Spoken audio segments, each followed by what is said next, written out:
ce va urma? Nu am reușit eu. Asta este un efort colectiv și în primul rând vreau să-i mulțumesc cu această ocazie sponsorului și patronului acestui club de fotbal, care poartă numele totuși de Dorohoi. Este vorba de Victor Mihalache.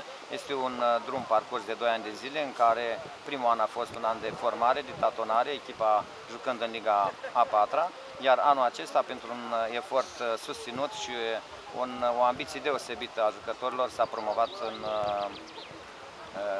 Liga a 3-a de fotbal profesionist, așa cum spuneam, readucând Dorohoiul pe scena profesionistă a fotbalului din România.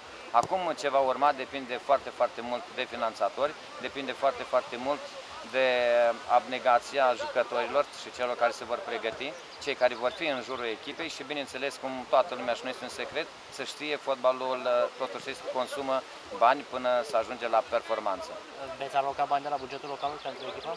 Nu știu, deocamdată nu pot să-mi permit să avansez vreo sumă, datorită faptului că toată lumea știe că Dorohoi a avut un buget foarte mic pentru acest an, dar la rectificarea de buget care va fi în luna iulie, voi încerca, dacă vom mai primi sume în echilibrare, să alocăm și pentru echipa de fotbal. Adică voi propune Consiliul Local alocarea unei sume, dar asta numai după ce voi face o analiză asupra obiectivelor pe care le propunem și o analiză pe care o să o am cu domnul Mihalache, care este finanțatorul principal sau singurul finanțator, ca să mă exprim corect, al acestei echipe. Cât a fost prima de promovare?